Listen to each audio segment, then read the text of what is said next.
In a world where hopium and common sense collide, starring the CryptoKeeper and BlockchainCrusader. Welcome to Debate Crypto.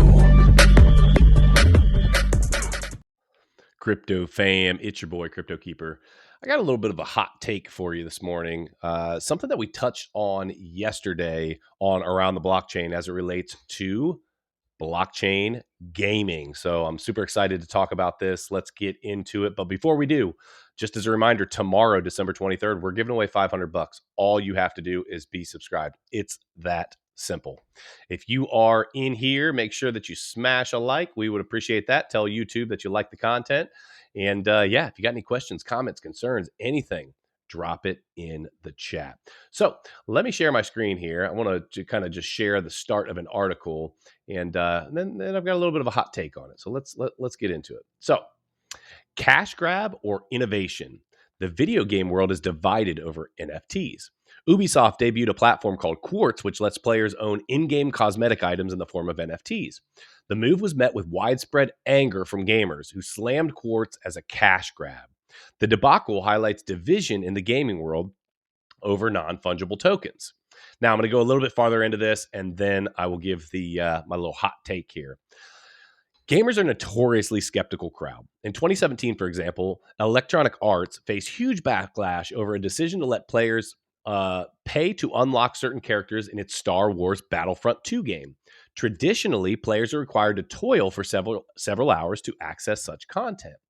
The outcry was so intense that EA eventually walked back its plans, which critics described as a pay-to-win model.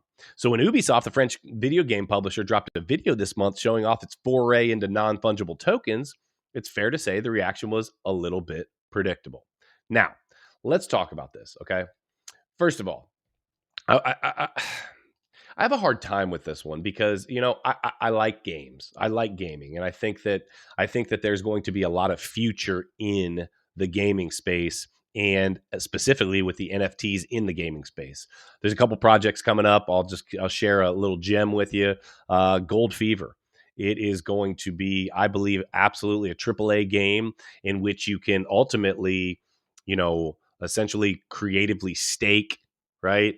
You can mine, you can earn that in-game currency by either attacking others and fighting for it, or actually, you know, setting up a plot and mining it. I just think it's going to be a cool adventure game, right? And in that game, you can rent your own items out, you can buy items, you can sell items. I think this is some of the future of how gaming is going to work. But check this out. These companies, okay, they're operating, and I said this yesterday on Around the Blockchain, for-profit businesses. This is important, okay?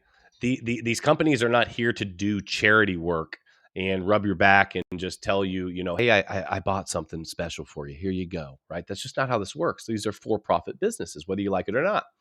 The gaming industry has been analyzing how to make games more appealing for a long time. I mean, literally, they studied addiction and said, okay, what parts of addiction can we slide into our games to make them more addictive so people will not only want to buy them, but then continue to play them? So ultimately, this article calling it a cash grab, you know, I look at it more as the companies are seeing the opportunity that lays in front of them. There's an opportunity. This is a hot topic, right? And they're saying, okay, yeah, let's jump into that space. They're not going to walk away from that. So let's talk about Call of Duty. Okay. Call of Duty has a new meta every, I don't know, couple months, which is a gun that just is unstoppable, right? Well, you can buy that weapon in the in-game store or very close to it. Does that make it pay to win? Well, for a short amount of time, it makes it pay to be better. But what happens? What do people do? They complain about it and then they go to the store and they buy it. And again, I will remind you, for-profit companies, right? So if you're going to the store and buying it, you're obviously not taking a stand against it. If you really have a problem with it, if people really truly had a problem, they wouldn't have these massive amount of sales, right? So that's what it is, right? Play to earn gaming NFTs. These companies are dipping not just dipping their toe into the pool, they're jumping into the pool and saying, hey, let's get it. Let's do it. Let's make some money and let's have fun with it. And I think that ultimately this boils down to people being a little bit too touchy. In 2021, in my estimation, everybody has a problem with something, right? You could be the most politically correct person and be incorrect about a thought process on something, and somebody will tell you about it, right?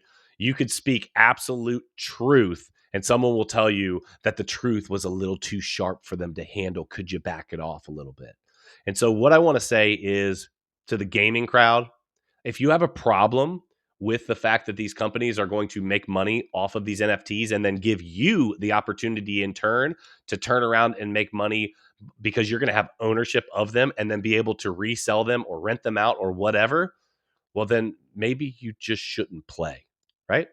So I don't know. I at the end of the day, I want the innovation has to continue to happen because if it doesn't, we're not going to continue to move forward. And with VR, the metaverse, NFTs, all of these things colliding, it's the perfect storm for a lot of new business opportunities. And these companies are going to jump in. Bottom line, it sells. Crypto fam, if nobody has told you before today, we love you. We appreciate each and every one of you. If you could please, before you leave the video, make sure you like the video. That is the number one thing that tells YouTube that you appreciate us. Until next time, hodl like it's hot. We will see you soon. Love you guys.